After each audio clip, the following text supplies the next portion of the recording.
Hello, Gov Seekers. What's up? Let me adjust that lighting. How's everybody doing today? That's too bright. Just bring it down a little. There we go. This virtual background, we're working on a solution. I'm going to get a physical background of this. Going to be doing a lot of traveling. Need to be more mobile. Can't have the big monitor behind me, obviously. Traveling with a 65-inch monitor, guys, isn't as easy as you'd think. But also this virtual background right now draws a lot of, I figured out what all the tech problems were. StreamYard said this, Ron Pacone let me know this, that it draws a lot of, memory or RAM or whatever. So it slows the computer down, which is why we're having the camera interruptions and stuff like that. But we have a great show for you, everybody, today. Hello, Blaze Saver Wolf and everybody in the chat. Holly Horn, I don't know if she's here yet, but Blaze and Holly are our moderators. Remember, if you guys see anybody just posting like porn something, just go ahead and block them. You don't have to, you can just shut them down. But like, share, and subscribe, everybody, on your social media. And we appreciate everybody watching on Lee's YouTube, on my YouTube, and on the Rockfin. Of course, if you're watching on my YouTube, please go over and subscribe to Lee's. And if you're watching on Lee's, please watch mine. We appreciate it.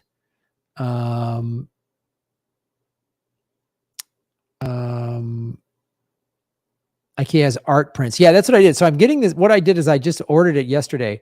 This cloud background that I like, I'm getting that printed on a basically just like a cloth that'll hang behind me, so that I'm not using, and there won't be this weird floating hands disappear ghost thing. So yes, that is what we're going to do. So let's get the show going, ladies and gentlemen. Ladies and gentlemen, welcome to Government Secrets episode 115 with the two most censored comedians in America, Lee Camp and Crab Elwood. What's up, Lee Camp? Hey, man, how's it going? How you doing? I'm excellent. I've always thought you've had kind of floaty hands. It is. They're weird. My hands do kind of disappear. For those of you who haven't met Graham, his hands are like that in real life. Yeah, they float around. IRL, you can see through part of his hands. Yeah, I'm a little bit more of a specter than people think. I like floating between planes, Lee. That's where I'm at, you know. Yeah, so you've done so much yoga that you actually are in between planes of existence. Yeah, and a lot of people don't get that, and that's the main reason I do it. And like when I surf, I've surfed into different time portals and stuff like that. That happens all the time. That's actually, we have a time portal tier on our Patreon. So if you folks join that, it's a good tier. Yeah, yeah. You get to pick the year you go back to. Yeah. How long you go back with that, we don't know. We have no control over time portals. But we do appreciate your support. You'll need to get like a fun 5 minutes or a life-destroying 30 years. Who knows? Who knows? Yeah, you might come back and you haven't aged, but all of your family's dead because you were stuck there for 65 years or something like that. So that we have no control over, but we appreciate your support.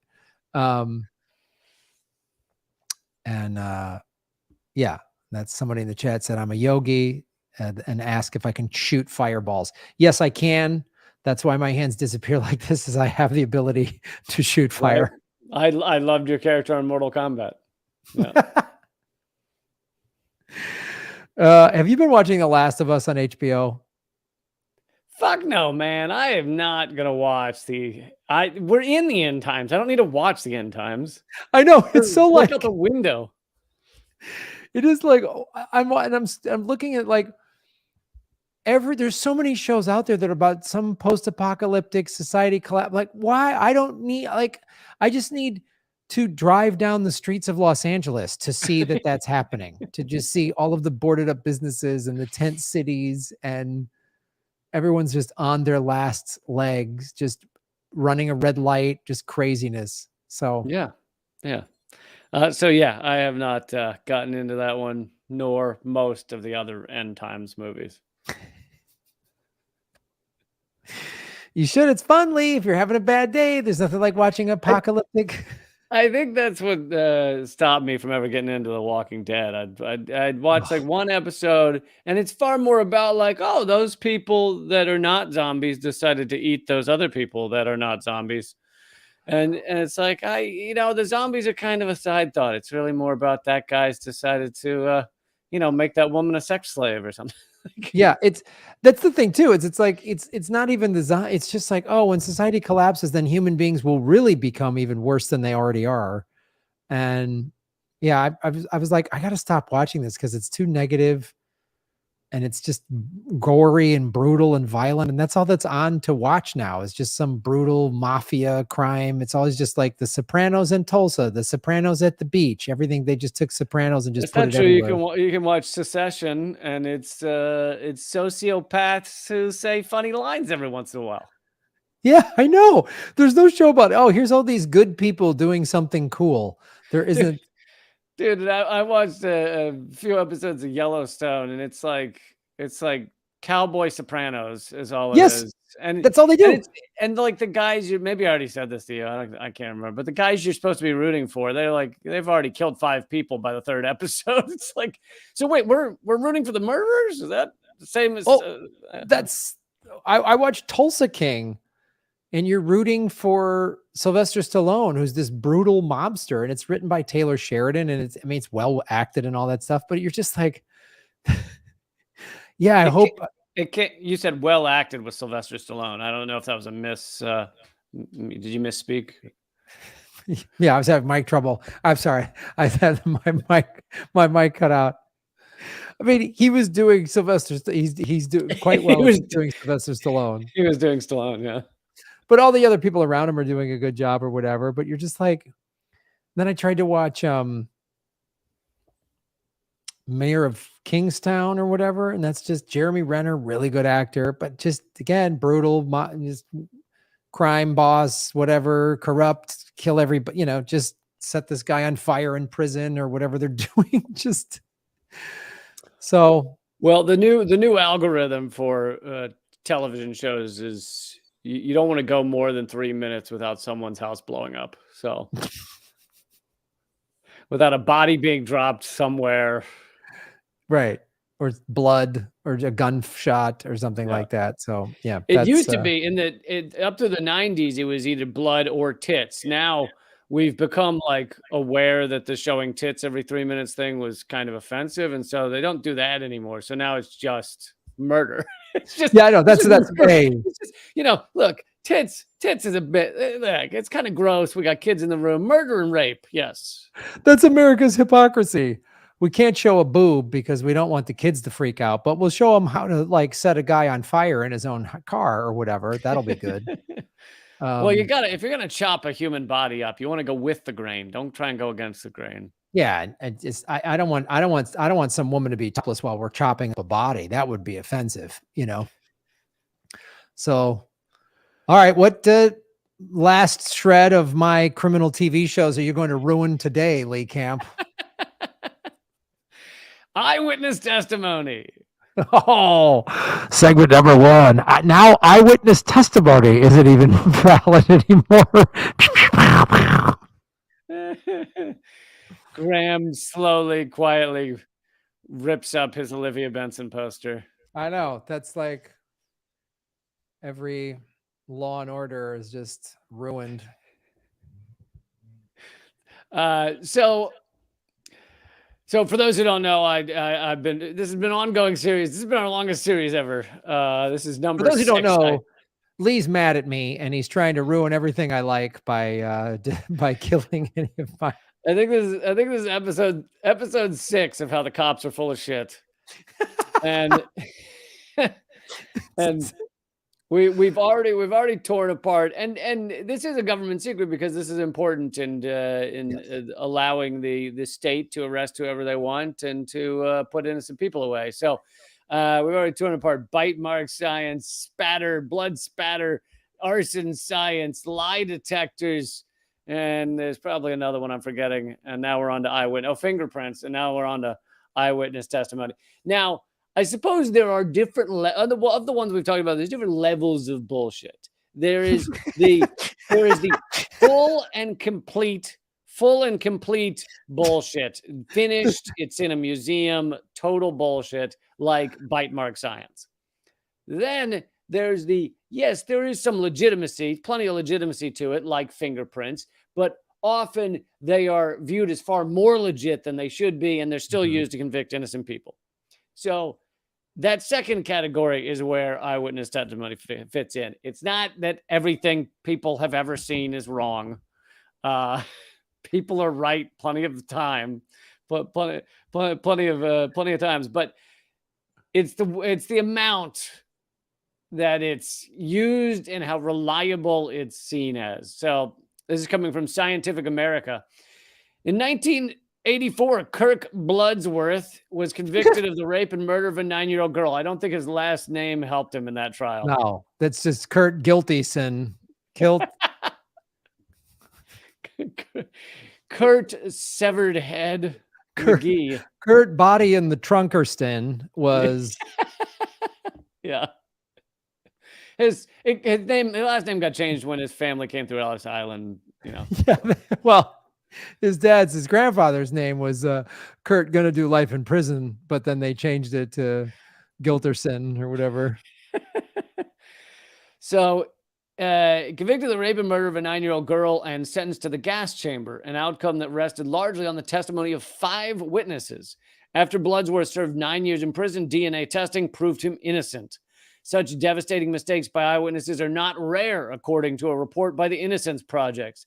Since the 1990s, when DNA testing was first introduced, Innocence Project researchers have reported that 73% of the 239 convictions overturned by DNA testing were due to eyewitness testimony. 73% of the innocent people locked up that have now been overturned, all eyewitnesses said that they did it.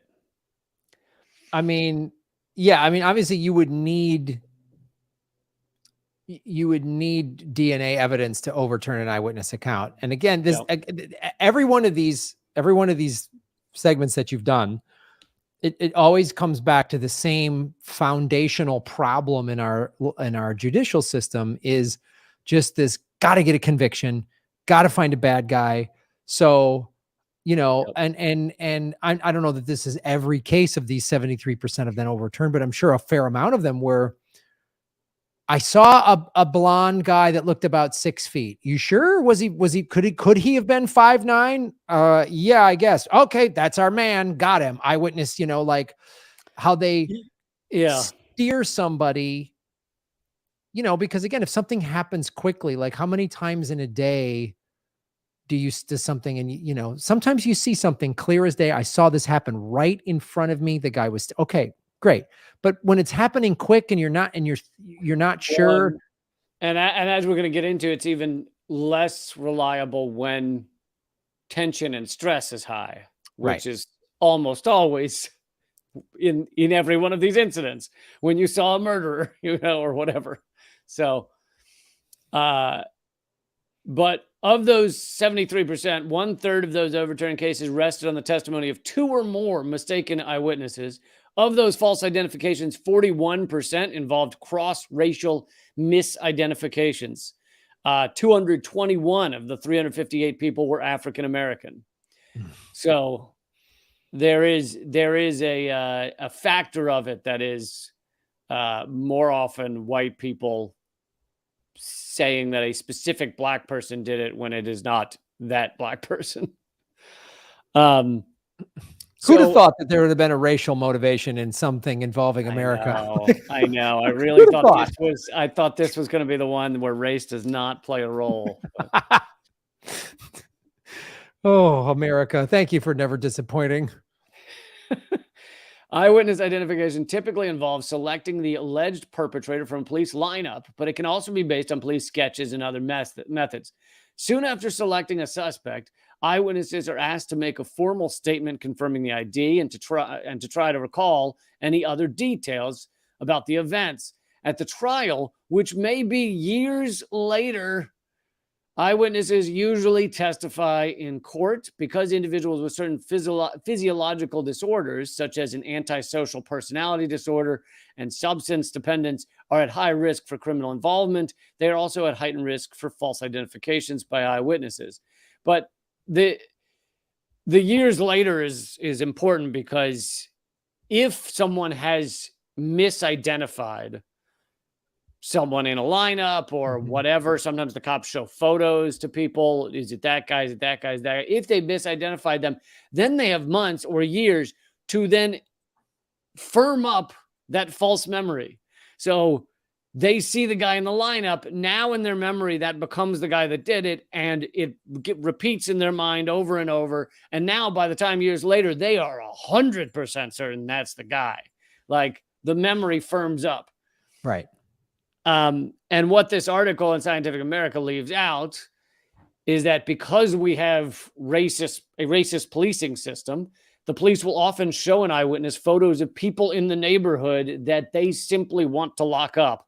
So, they show you the gang members in the neighborhood. This is a often racist police system that has these black guys more often than not, or Hispanic guys that they're like, oh, was it one of these five? Because we know these guys, they're in the neighborhood.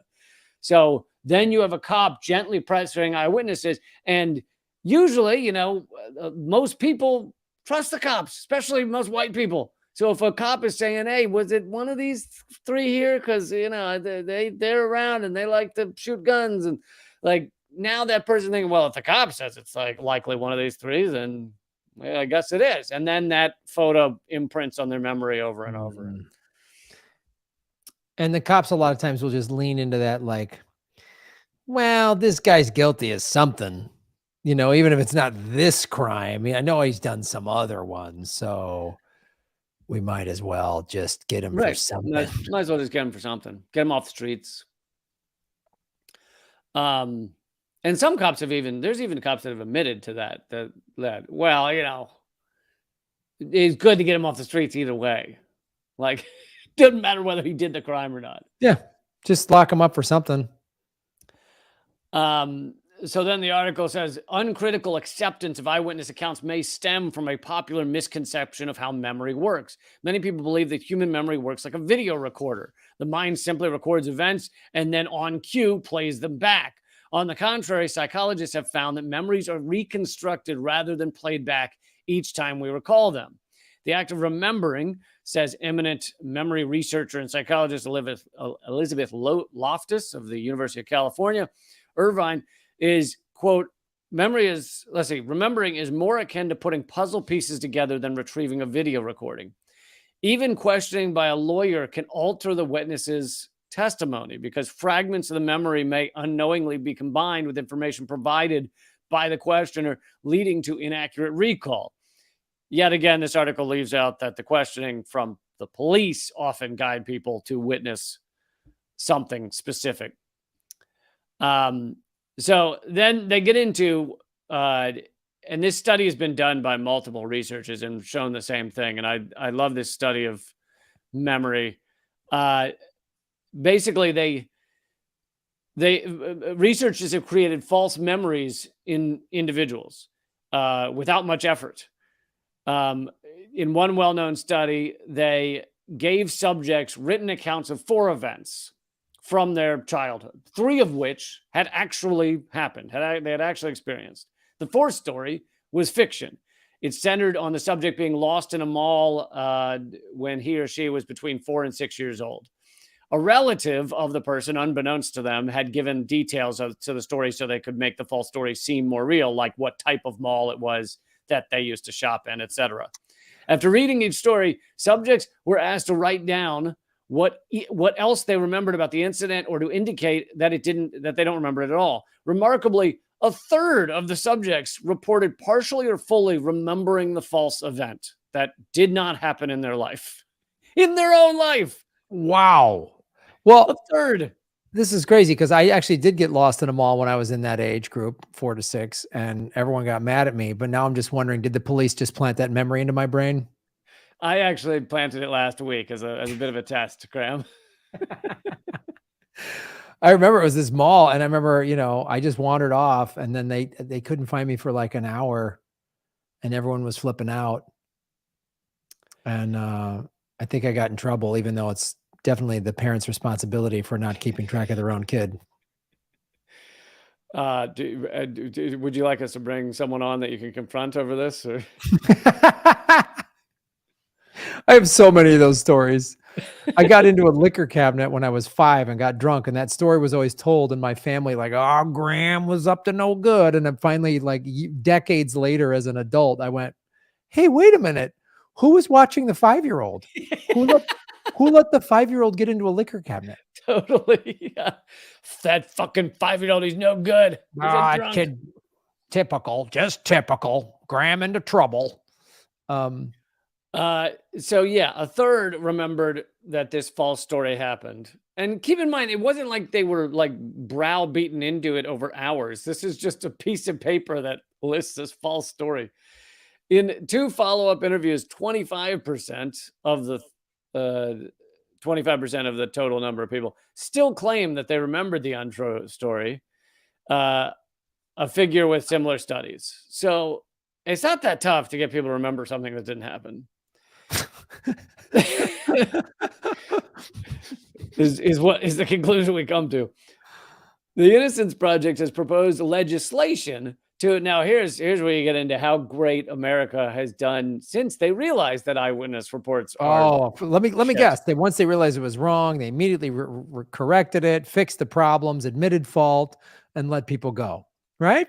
That's generally how it works every time. Every time in America, if this show has taught us nothing, Lee, it's that America, it might make a few mistakes, but when it learns of its mistakes, always corrects them, always admits fault, and always makes sure and pays crazy reparations. Yes, and does painstaking to make sure it never happens again. Just painstaking. Yep, just slaving away to fix the problem. Slave being the key word. The Innocent Project has proposed legislation to improve the accuracy of eyewitness IDs. These proposals include videotaping the identification procedure so that juries can determine if it was conducted properly, putting individuals in the lineup who resemble the witness's description of the perpetrator, informing the viewer of the lineup that the perpetrator may or may not be in the lineup, and ensuring that the person administering the lineup or other identification procedure does not know who the suspect is. Although only a few cities and states have adopted these laws to improve the accuracy of eyewitness identifications. So despite being like, here's how to do this right, and here's how to fix the problem, and here's how to make it so that you don't have a bunch of innocent people locked away for things they didn't do, most cities and states are like, yeah, but then we wouldn't be able to lock up as many black people. So this is one of the most maddening aspects of dumb moron America, is the selfish, like, nobody, you think the people in charge, especially law enforcement or whatever, the government or the courts, they just want to get it right. No, they don't. And they don't. And when you confront somebody, say, look, we've got this new evidence to say that the old way wasn't working. You would think most people, 80, 90%, 95% of people go, you're right. We got it. Let's do it the right way. We screwed up. Well, at least now we know we got it the right way. People, the fact that they resist it, fight it. Nope. It's why America. I mean, America is just, and this is on down the line. It's when like people say just stupid things like, the doctor's on my ass about my cigarettes. It's you're not in trouble. It's your health. So, I mean, like that, the doctor, you're like, you learn, oh, these aren't good for me. I should stop. And now you're mad at the doc. It's just categorically one of the dumbest aspects of American culture is this refusal to just go, made a mistake, let's fix it and do it the right way. And the resistance to the right way and the arrogant audacity of that resistance is one of the things that really makes me have zero to little faith that America's ever going to fix itself. And it's just a matter of time before it just goes completely belly up, and we are in the middle of it. Yeah, I mean, and there's multiple reasons, some of which we've discussed in the previous episodes about this stuff, but part of it is just not wanting to change the system, but a Yeah. big part of it is not wanting to admit that so many innocent people have been locked away. If you're to admit that changes need to be made, then you're admitting that eyewitness testimony has not been fully accurate throughout all of these years. So, that's part of it. Part of it is the racist police system doesn't want to change because it's useful to them. Like, they have a Yeah. racist system, they want to keep their racist system. Like, there's a bunch of levels of just like resistance to change. It's not just the level of like, it sounds like a lot of work. Yeah, there is the money aspect, but then like you say, you to have systemic racism, you need a racist system in place. So you, you, Right. you don't want to change this racist system and also there's a money aspect to it because when as we've talked about on the show, when you have a for-profit prison system, you need Right. criminals to fill it up. So we need completely corruptible evidence and science to put people behind bars. And here's another aspect of not correcting the problem: allowing experts on eyewitness identification to testify in court. Experts meaning the people who say, look, it's not as reliable as you think. It has flaws. Here are the flaws. Here's how it can be wrong. So allowing those type of witnesses to testify in court could educate juries and perhaps lead to a more measured evaluation of eyewitness testimony rather than saying, hey, Sally saw dude kill someone. That means it absolutely happened. It would be more like Sally saw dude kill someone. It could have happened because she thinks she saw that. Like, there'd be more measured response to it. But most U.S. jurisdictions disallow such experts in courtrooms. They won't let experts tell the juries, hey, sometimes eyewitness testimony is fucking wrong. Sometimes cop pressure people into remembering things they don't remember. They won't even let the experts in. That's good. Why would you want to get it right? So then, and this is the last part before I tell a brief personal story about faulty eyewitness testimony. A number of factors can reduce the accuracy of eyewitness identification. Here are some of them: extreme witness stress at the crime scene or during the identification process, presence of weapons at the crime, which of course adds to a lot of people's stress, use of a disguise by the perpetrator, such as a mask or wig, a racial disparity between the witness and the suspect, brief viewing times at the lineup or during other identification procedures, a lack of distinctive characteristics of the suspect, such as tattoos or extreme height or extreme weight for that matter, I guess. But and again, Scientific America leaves out, oh yeah, also dipshit cops pushing people to identify someone. Oh yeah. So I wanted to just wrap up eyewitness testimony here with, so I went to watch a couple of days of my sister-in-law. This is years ago, probably 12 years ago or something.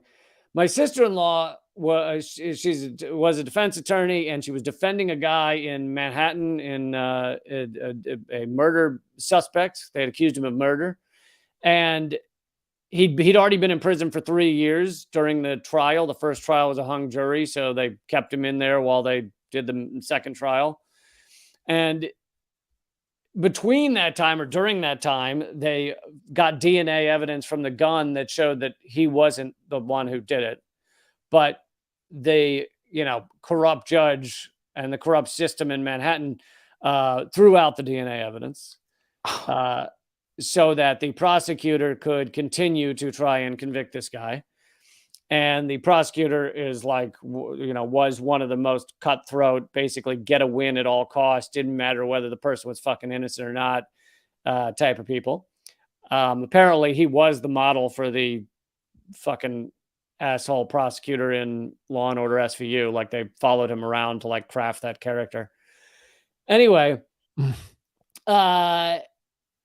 so they're doing the defense without the DNA testimony. And there's only one eyewitness who says that this is the guy who killed the other guy. And that eyewitness is the uncle of the victim. And they were driving a car, and so the shooting occurred while they were in the car. So then his nephew is killed, is murdered, and the uncle says, "Oh yeah, in the dark street light, as I'm driving away, I can see that it was this guy who did it," which seems kind of tough to believe to begin with. But so the prosecutor, who thinks this is a kind of a slam dunk, puts 3 photos in front of the only eyewitness and says, "Can you point to the one who killed your nephew?" Now, one of the photos is the defendant. So all this guy, and I was in the courtroom just by chance this day, all this guy had to do was look at the photo, look at the defendant, and point to the one that's the defendant. And he points to the wrong guy out of 3 photos. And there's like a gasp in the courtroom. I mean, this guy spent 3 years in prison already. And now the one eyewitness has pointed to the wrong person out of 3 photos. And so there's like a gasp, and everybody's like, what the fuck? And my sister-in-law and her fellow defense attorney jump up and say like, whoa, can you tell us again who killed your nephew? And you'd think that with all the hubbub, people are murmuring to each other in the court. You'd think with all the hubbub, the guy would have been like, oh, fuck, I got it wrong. Instead, he again points to the wrong photo as the guy completely gets it wrong as to who killed his nephew. Well, at least who he claimed killed his nephew. And the prosecution then goes up to the judge and they adjourn. And the prosecution says, I'm going to talk to the DA about dropping the charges. And the suspect walks out a free man that day. It's not over, but he walks out a free man that day for the first time in 3 years, because it seems highly likely that the prosecutor is going to drop the charges because they don't have anything anymore. And the following day, they decide to continue with the case, even though they've thrown out the DNA and their only eyewitness has gotten it wrong, because they just want to win. They just want to win. Wow. And luckily, after more testimony, the jury found him not guilty. But unreal. Yeah, because again, they're under pressure for conviction rates and whatever. The district attorney is, I mean, like, the whole system is, God. And just that pompous, arrogant. Yeah, it seems unbelievable to even picture a prosecutor that sociopathic, that they're like, oh, well, it clearly was not this kid that I've had locked in jail, this 18-year-old or whatever. But, I'm going to keep going because he's probably a bad kid. I mean, he was probably with the guy that killed the guy. So good enough. And there has to be just a huge amount of ego in that. Well, if I'm saying that this kid isn't the right kid, then I'm wrong, and I can't admit that. So I'm going to lose my statue at whatever private lawyer club I go to with a bunch of other shitbirds. And this is, wow, that's stunning. I'm going to lose my membership to the Eyes Wide Shut Circle Jerk. Yep. Oh God. So I think that unless someone tells me another form of forensic science I should debunk, I believe that concludes my 6 or 7 part series on how forensic science is fucking bullshit. I'm going out. You know what I'm doing next week? I'm going to go after chalk out lines. I don't think that just because the guy's arm was up like this in the chalk out line, I don't know if that means his arm was really there or they moved it. Bullet casings, go after all of it, Lee. Take it all down.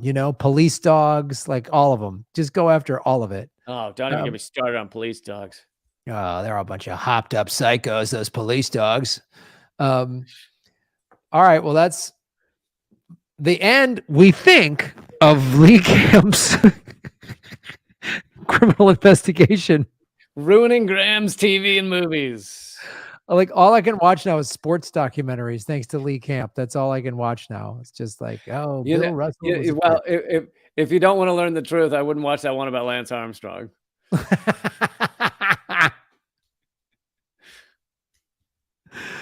Oh, that is a sociopath. That is a guy busted, guilty, and even in his apology, you can just tell it's a calculated apology to try to like get sponsors back or something. Like, oh my God, he's still He's still at it. It's Yeah, amazing. He he's like interviews. He's like, yeah, I did it, but those other people treated me pretty shitty throughout it.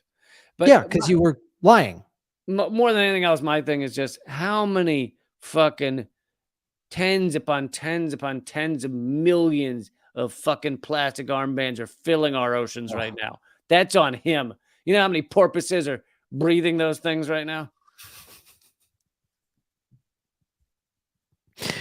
Yeah, it's the armbands. It's the Live Strong. That's what it is. I can't. That's your takeaway from that whole debacle. How many whales have fucking colons filled with fucking Live Strong bands? Fuck you, Lance. Oh man, we got to really go a deep dive on whale colons. All right. Here's our government secret segment number 2. So Lee Camp, I love going deeper on things we've covered. We've covered COINTELPRO before on this show, and we've talked about how they did a really fantastic job of harassing Dr. King. So one of the things I was researching today was, so we know that they recorded stuff with Dr. King, and they sent a recording, like a whole package to his home, and you know, they were recording him having extramarital affairs, right? He was cheating on his wife, and they were trying to make that a big deal. Even so much so that Jesse Helms in the 80s was using that to try to repeal or prevent the passing of an MLK Day in North Carolina when he was the governor or whatever, senator or whatever, head Klan jackass or whatever. But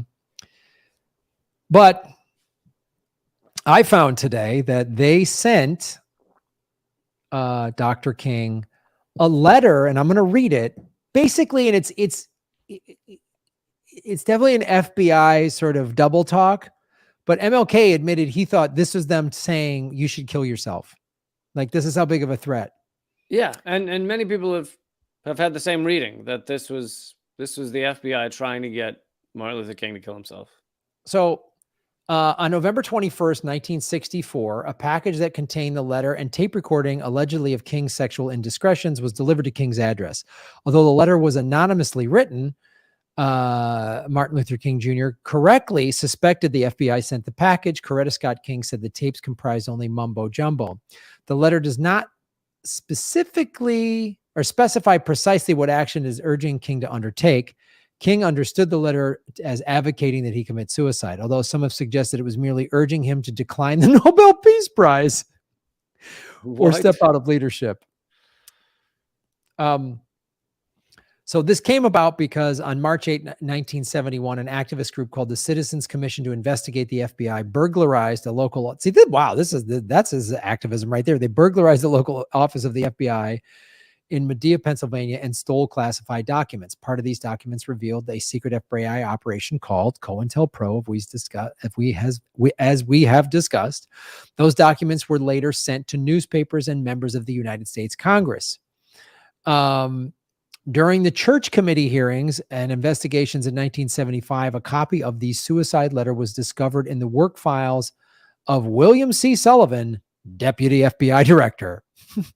So if there was any, like, I wonder who sent it. Thank you, Bill Sullivan. He has been suggested as its author. So I want to just read the letter. King, it just writes. And I have the image there. You got the, let me put the image up. Here's the letter. And so let me read this. King, in view of your low grade, abnormal personal behavior, I will not dignify your name with either a Mr. or a Reverend or a Doctor. Although you just did in that sentence. And your last name calls to mind only the type of king, such as a King Henry VIII, and his countless sets of adultery and immoral conduct lower than that of a beast. Wow. So this is some creepy Christian, this FBI guy, this Bill Sullivan dude. And by the way, because this was pre-email, pre-internet, unlike me today, you aren't getting these every day. There's not your inbox is not filled with 20 of these. Yeah. You want to know why I shut down emails at grahamelwood.com? It's by getting emails like this every other minute. King, look into your heart. You know you are a complete fraud and a great liability to all of us Negroes. Oh, so they're claiming to be, it was written by a black, Right. so no, Right. sorry. You kind of gave yourself up as a white dude in the beginning.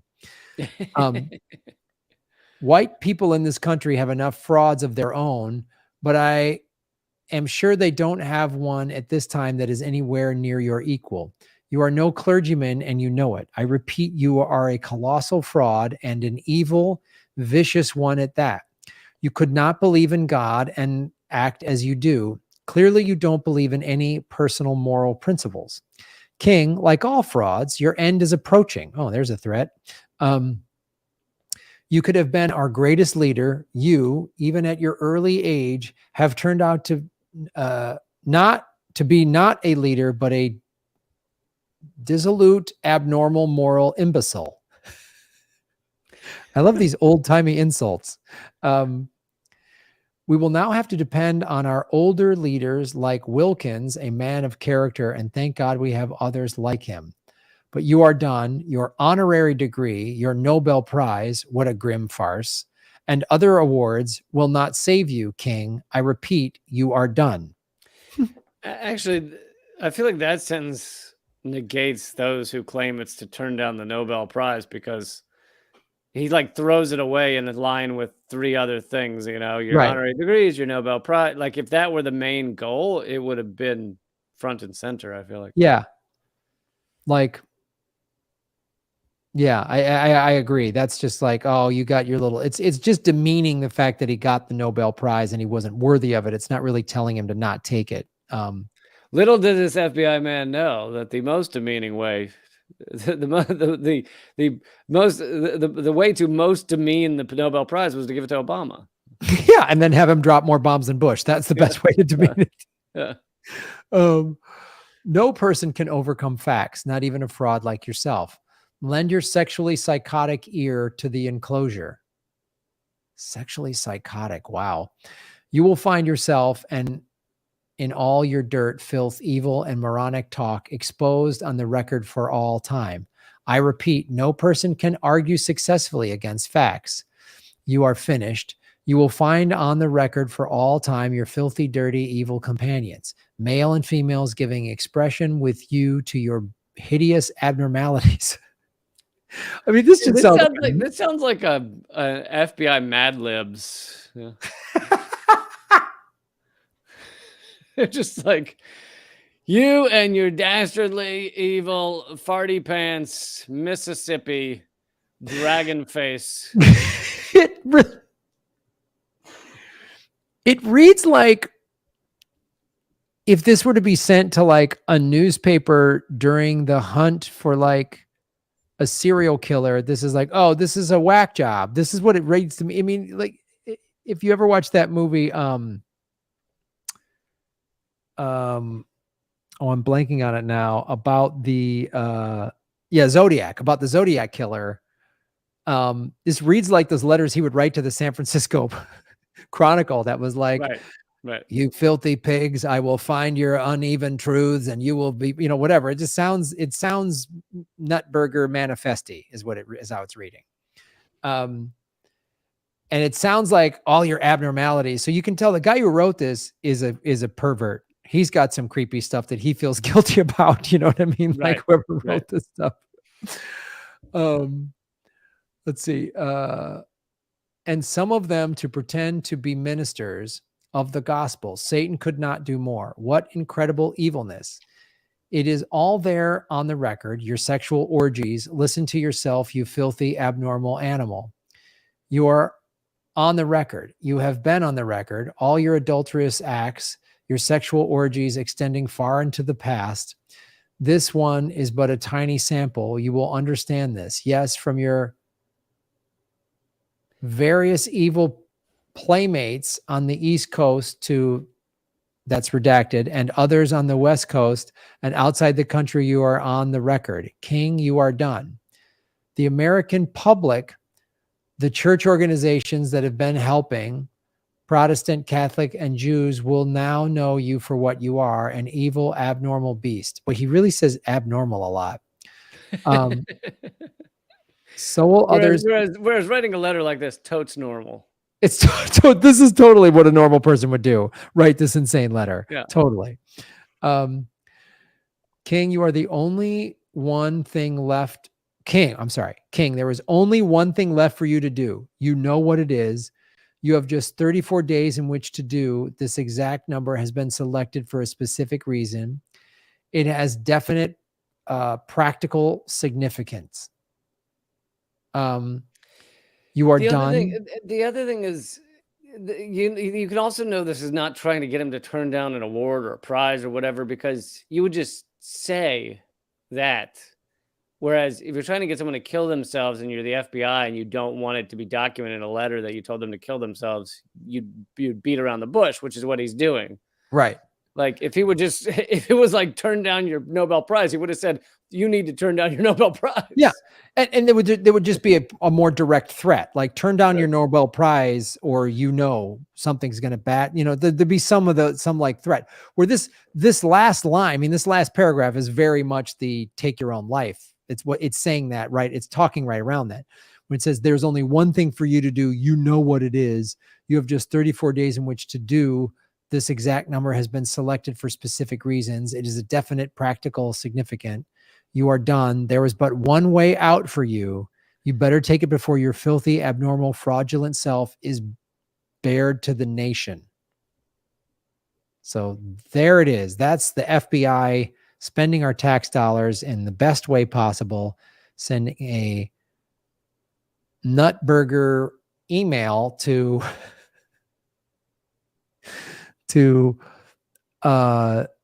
Dr. King. And what else was written about so the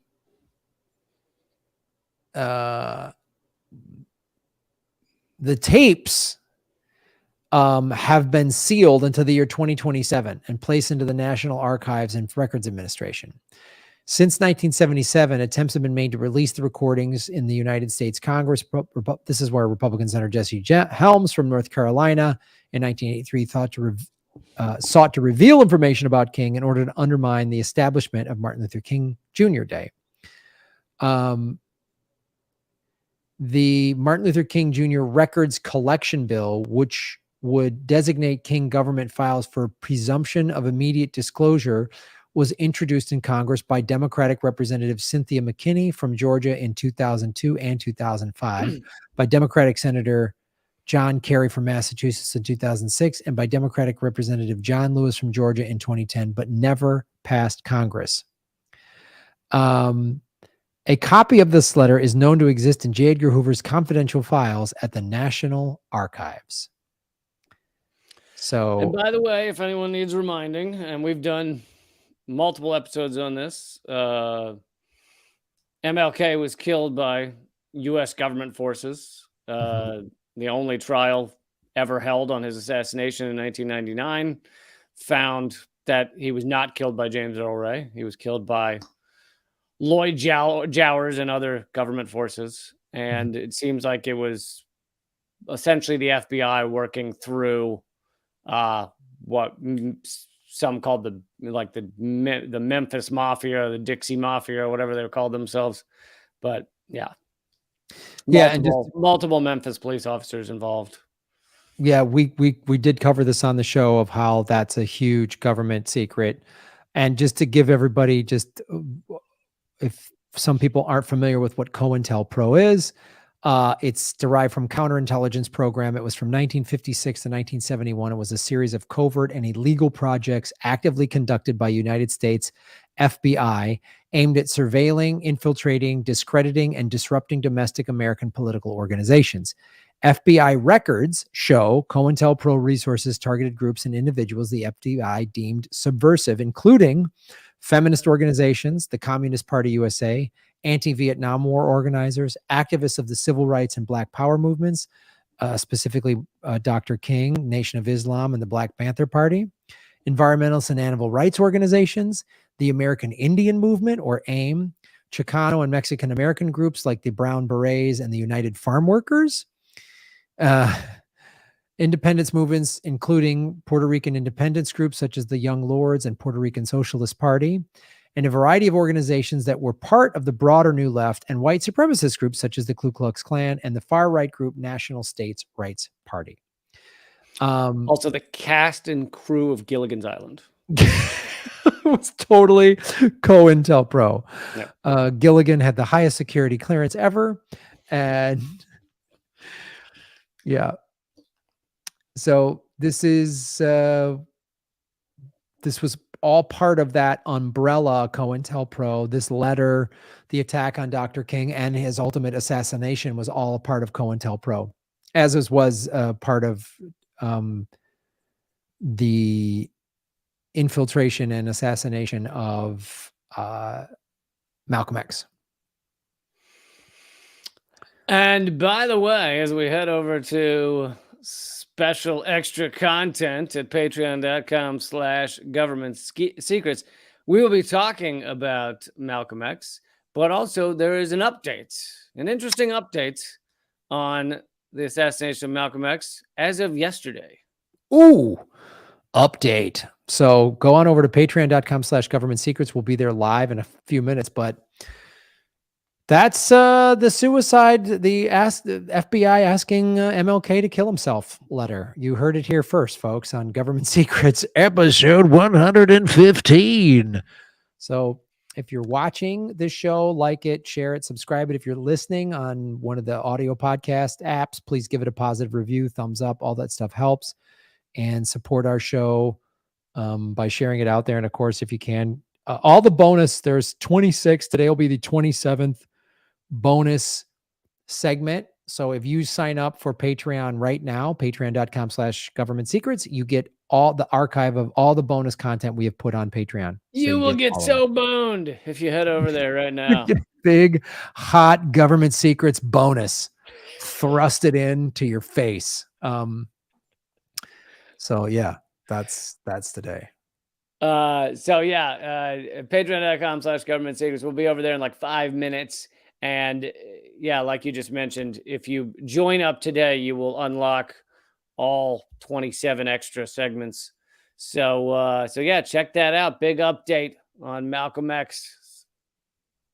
And folks, go to grahamelwood.com. I've got tour dates. I'm going to be in Maui, Kona, and Oahu the end of April. And then I'm in Phoenix, May 11th, and Tucson, May 12th. Those ticket links are all up at grahamelwood.com. My special is coming out the first week of March, so soon. That'll be at All Things Comedy's YouTube channel. So go to grahamelwood.com to see all of that. Boom. All right, man. I'll see you there.